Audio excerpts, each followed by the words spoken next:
Hello and welcome to a CX Moment. I'm Sarah Reed from Zendesk, and in these candid conversations, we chat with leaders about what's happening with their business, their support centers, and with their customer experience. We love taking questions during a CX Moment, so please drop all of them into the Q&A. And if you like what we're chatting about, share it on social using hashtag CX Moment. Today, we're talking with Perry Chekhov from Ada and Eric Whitman from the Boston Globe. Hello to the both of you. All right, Eric, I want to go ahead and start with you and the Boston Globe. We know it's a newspaper, right? But I expect there's more to the Boston Globe than that. So go ahead and give us a bit of an overview. Sure. So there definitely is more than just a newspaper to the Boston Globe. As along with the hard copy, we offer one of the largest digital subscriptions around as well. It's expanded greatly during COVID, and we have seen our readership grow. Along with that, we have events and newsletters that keep people informed. So, would you say that things accelerated a little bit with all these other offerings during the pandemic, or were these things that were you were preparing for, but they hadn't just launched yet? That's exactly it. They have accelerated. We did have those offerings prior to the pandemic, but with the coverage that we've put out there and the partnerships we had during the pandemic, it's really grown during that time, especially where people were stuck in the house. And we did still offer delivery at that time, but people were more comfortable expanding their knowledge about the digital offerings that we had as well. Which is it's a pretty exciting thing, and I expect that Ada had some play in your success. So Perry, who is Ada? What's a chatbot? Why do I need one? Give us the skinny. Sure, happy to. So I'd say there's thousands of chatbots out there, and they're not all created equal. So there's definitely a wide range of what a chatbot is and what a chatbot could be. At Ada, our core belief is that a brand is only as good as the interactions that it has with its customers. It's not just the logo. It really is about your reputation and how you interact with your customers. And that's why we describe ourselves as a brand interaction platform. So we help brands like the Boston Globe interact with their customers in a conversational way to develop real relationships with them instead of broadcasting to everyone. So a chatbot with Ada is something that you can use to represent your brand across all of the channels where you're interacting with your customers and also connect them to other parts of your business. You say that there's chatbots everywhere, so chances are we're often interacting with chatbots without even realizing it. That's possible, although at Ada, we're really particular about every instance of our product should introduce itself. So in the case of the Boston Globe, I'll steal your thunder for a moment, Eric. It is called the Globot. I think that's a great name. It introduces itself and says, "Hi, I'm an automated virtual assistant. How can I help you?" It's imperative that anytime you're chatting with something automated, that it's disclosing that you're not yet chatting with a human. I like that because I think for most of us, we're actually much more comfortable when we know that we are chatting with a bot, but there is possibly, hopefully, a human on the other side if I need them. So we can get into that use case. But other than Globot, what's your favorite chatbot use case? Oh, other than Globot. Oh, I have a soft spot in my heart for the Globot.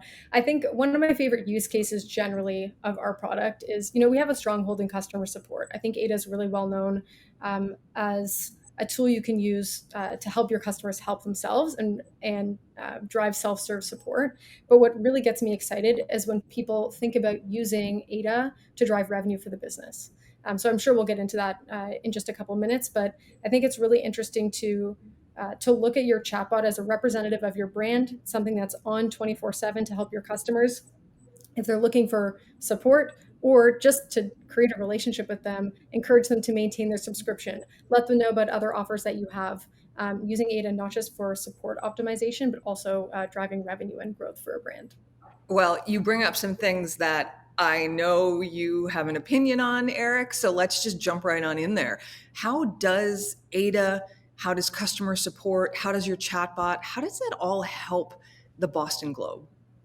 Sure. Perry brought up some great points about visibility 24/7. So that was something we didn't have prior to Ada. We started using Zendesk guide to help have a self-service center, but Ada really complements that. So that's where we have the Ada chatbot is on Zendesk Guide, and it can be interactive and kind of give you tips as to where to go. And a lot of our content we did pull down from what we had in Zendesk Guide already and put Okay. it in a more personalized format. So they partner very well together and provide that 24-hour support.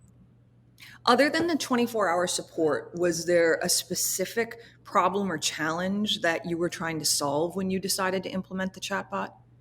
No specific problem or challenge. It was to help reduce traffic to the call center because we had I just think that's a problem to solve. I think many of us are trying to solve that is reducing traffic.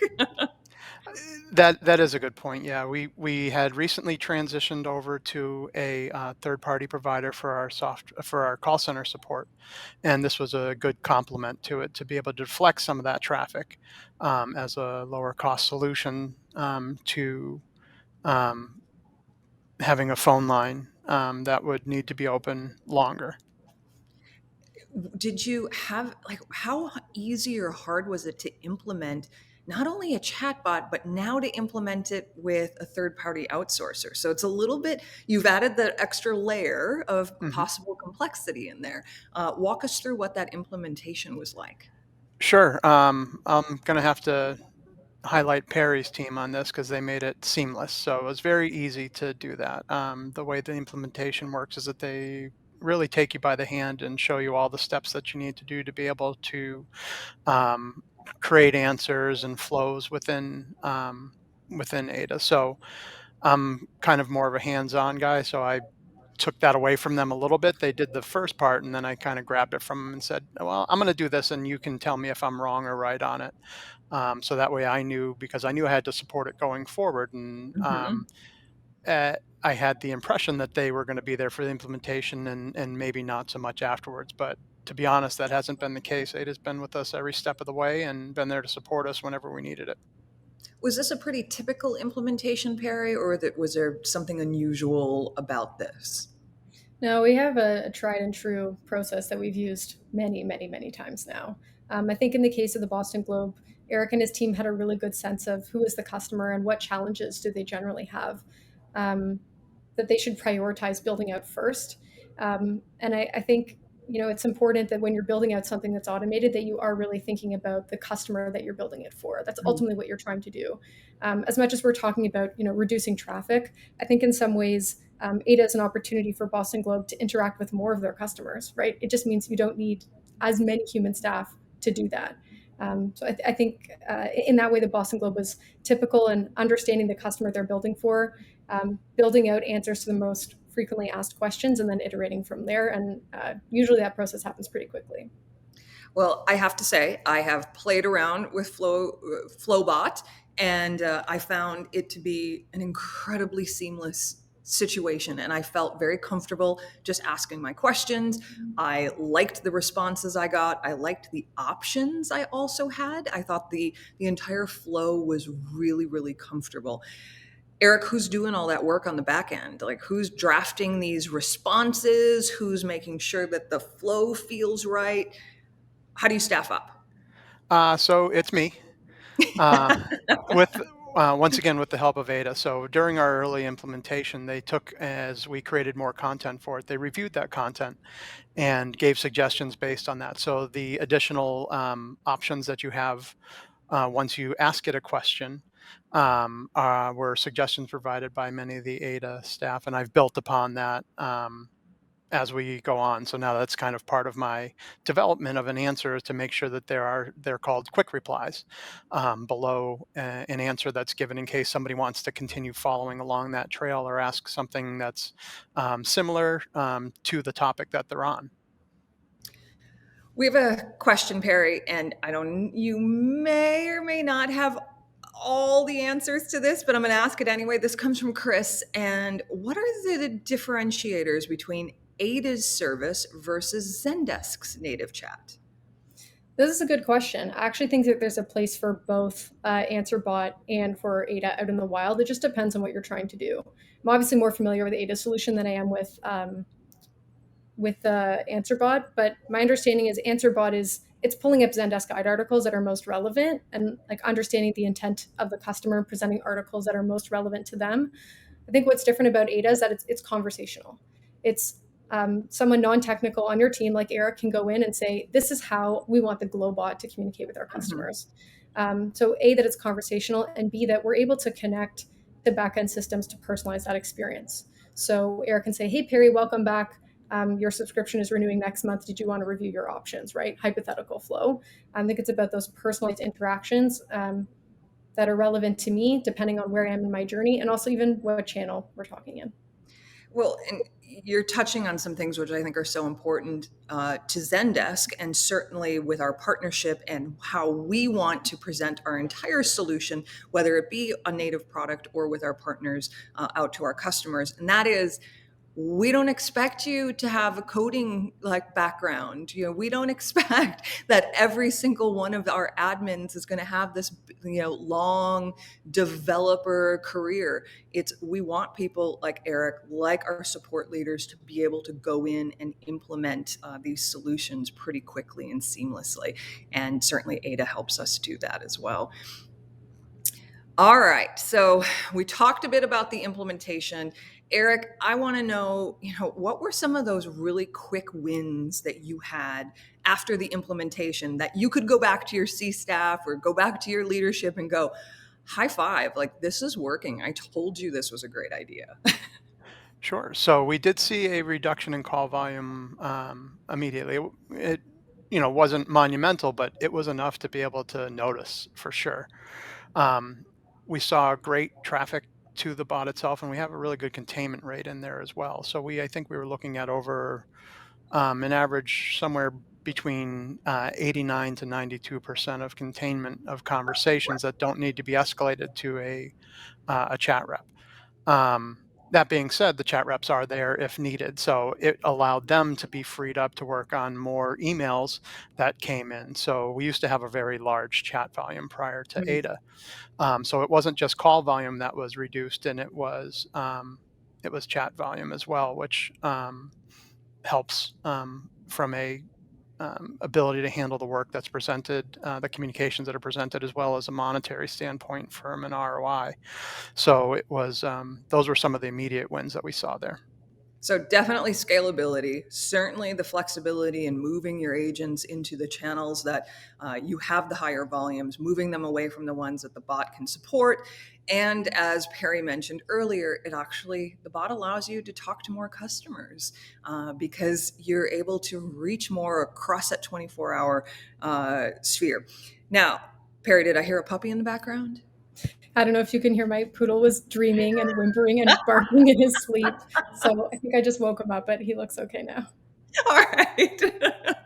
I usually have three corgis milling around near me. So, yes, there's usually always a dog sound somewhere in a CX moment. So, thank you for bringing your poodle into the equation. I do my But best. now let's continue talking about the additional benefits of the bot. We have talked about the revenue. Like, this was something that you and Eric and I had talked about offline, is that the Boston Globe is actually really using Flobot as an opportunity to talk to those customers who might be thinking about attriting. And how does the bot support that? Sure. So that's actually one of our future endeavors that we're coming. We just started using a piece of Ada called Ada Engage, and what it does is it presents a proactive message to people to ask them a variety of questions. Perry alluded to it earlier. It could potentially be that your subscription promotion is coming to an end. That's one of the things we're looking at using it for as a future case. Right now, we're starting in the piece of promoting things like the Globe Summit, which is going on, which is a 3-day event that is first for us. So it's something that's included with the subscription that we can promote that doesn't require any additional coding from our IT staff to be able to just use its innate functionality that we have here. Previous to now, Globot was a kind of an enhanced answer bot that would be able to provide a somewhat more conversational experience, like Perry said. This is the next step that we're going to with that. We're going to include authentication so we can really know who our subscribers are and tailor things to them. So that is certainly going to be what we're looking at going forward. That's pretty exciting. And how are you aiding in this process, Perry? How are you helping Eric and his team move Globot into more of that revenue generating entity? Great question. And I think it's a similar to an earlier point I made. It's really about understanding the customer journey. Where are the places where customers are tending to reach out? Um, and and I think with any subscription business that operates at scale is you have a lot of data about when people are reaching out to you and when I mean the data is there. You just have to be looking at it. Is when are they Right. most likely to churn? When are they most ripe for us to talk to them about increasing their subscription? And so our automated customer experience consultants, we call them ACX consultants, work closely with brands like the Boston Globe to understand like either points of risk or friction or those magic moments where it would really be impactful for Ada to come in and say, hey, Sarah, welcome back. Have you heard about our summit? So we're consulting with our brands to understand what those opportunities are and then strategize, how could Ada tackle this? What would we need to understand about your business in order to do that? And what would we need to know about the customer to deliver that kind of experience? As someone who runs events for a living, I love that idea of being able to very softly encourage someone to attend an event, go to the summit, do something that is going to have a very long-term benefit to them. I love the subtlety to it, but yet it's incredibly straightforward, which is very exciting. Do you think that chatbots are now going to permanently change our channel mixes and the things that we want to implement and the channels that our customers want? I definitely think that consumer behavior is changing, but I don't think it's because of chatbots. I think chat automation is a response to that. I think what we saw in the last 18 months is that people want access to all the things instantly in real time and digitally. I think we're even seeing that in the media business, right? Boston Globe has a physical newspaper. I personally get the newspaper delivered because I like doing the crossword. Also, I'm 75 years old on the inside. Um, but I also have my digital subscription. And if I'm someone who's using a digital product, my expectation is that I'm also going to be able to have a digital customer experience. It doesn't make sense for me to read, a Boston Globe story online and then pick up the phone and call them. Wouldn't it make sense for them to have like a digital presence where I can interact with the brand at the same time that I'm reviewing, content that I'm paying for? So I definitely think there's been a shift just based on consumer behavior in the last 18 months, and also because that's how you establish trust. I think we're all more likely to work with brands or buy from companies that we trust, and the way to build that trust is with a consistent presence. It's really hard to do that when you're trying to staff human agents on the phone. It's really expensive and the quality is hard to ensure. I think the game totally changes, and you can really level up and meet that customer expectation when you have a consistent 24/7 presence on your website that is like the best iteration of your brand. um, that's what I I would say want to about make that. sure that we put this thought back into people's minds, because this was very Twitter worthy, by the way. And that is, a digital experience needs digital customer experience. I love that. So if you have a digital experience, if you're pushing people into some digital experience, then you better give them customer service that's also digital. Super powerful there. Eric, coming back to you, how do you measure the success of Flowbot? How we know we've talked about deflection, we talked about the reduced volume, but how do you even know that your customers are happy with the experience? Well, we do get, there are a few binary surveys that we can have on there that we can take a look at, for sure. Um, One of the things that we are looking forward to is, I believe Ada's still working on the ability to expand those surveys, and from what I understand, it's coming out pretty soon, which would be great to measure CX in that way. We do get some feedback from people that either email in um, or if they end up having to speak to somebody on the phone, because right now we don't have the ability to necessarily take cancellations. That's kind of a preview as to something that we're going to be doing in the near future as well, is trying that out and seeing how that goes to provide a better customer experience. But people will say, I spoke to Globot and that it gave me the information I needed, but I did have to call to speak to you about canceling my account. And that's when we have the opportunity for people to offer um, a retention effort on that. And we're hoping that Globot can be able to provide that experience of customer interaction the same or potentially even better than what an agent can provide. Does it give you the warm and fuzzy when someone actually mentions Globot by name? Yeah, Globot's kind of my baby. So anytime somebody has something positive to say about it, I'm very excited to hear that. And what are you going to do with the bot next? Like, I know we talked a little bit about the revenue generation piece of it. Is there anything else upcoming? Like, are you going to change the personality of the bot? Are you changing some of the flow? Like, what's up? Well, that's interesting you say that. So one of the things when we originally started out, we looked at it from the standpoint of we're going to have it be a very formal bot because of the readership, primarily Mhm. being the paper, the folks that get the paper delivered as opposed to a digital experience. So we're starting to slowly move some things in like emojis or some more casual personalization to it now that we have a larger digital and experience and looking at what other bots have done and what other companies have done. We're trying to maybe make it more slowly migrate it towards a more um, casual interactive conversation than a strictly formal one, because we can leave the formal with Zendesk Guide that'll provide the answers directly, but if we want Absolutely. the conversational piece, we can have it be less formal with Globot. Perry, is that a pretty typical journey where a bot is implemented with one type of personality because an organization feels like that's really what their customers are looking for, and then over time there's an evolution? Or do companies just like know right out of the gate, like, we're going casual, we're going formal, we're going to be snarky, like, this is my vibe?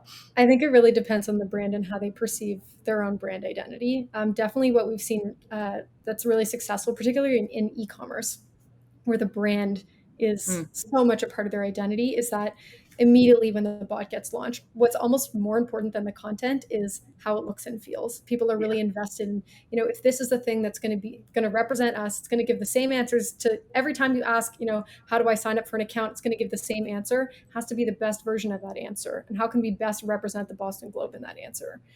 So generally, we see people really investing up front and making sure that it has a name, it has a personality, because it's going to be the first face, I would say, that a customer sees when they need to reach out to the brand. So, Eric, if people are on the fence about implementing a chatbot, like, what do you say to them if they've got concerns about? Don't. So don't have concerns. It's been one of the best experiences for us from a CX experience. It's enhanced it so much. It provides the window into a variety of different people that you might not have been able to contact previously. And specifically with Ada, the support we've gotten from Ada has been out of this world. So you ask a question, it's usually answered within a couple hours at the very latest, and they provide you options. And if they can't answer it, then they'll go back and get the answer for you, and they'll make adjustments for you. It's the customer experience from the Boston Globe side with Ada has been amazing as well. So I highly recommend any chatbot and to support the customers. And when a company that focuses on customer experience provides a great customer experience, it's also great for me. I will second that. And Perry, I'm going to ask you almost an identical question for Zendesk customers who are listening today, and they come to you and say, "All right, I already have Guide, I have AnswerBot, I have the suite. Why do I need to add an Ada chatbot into this mix alongside Zendesk?" What do you say? I think 1 + 1 = 3 when you combine Ada and Zendesk. There's something really powerful about connecting Ada, having Ada be that unified thing across the entire customer journey. So pre-sales, like we talked about, helping people sign up for subscription, to post-sales, encouraging them not to cancel or encouraging them to attend other events that you're planning for subscribers. I think there's value in having that unified experience and a consistent conversational interaction that customers can have with your brand. At the same time, you can connect to all of your other Zendesk tools that you're using, whether that's Zendesk Guide, chat, support.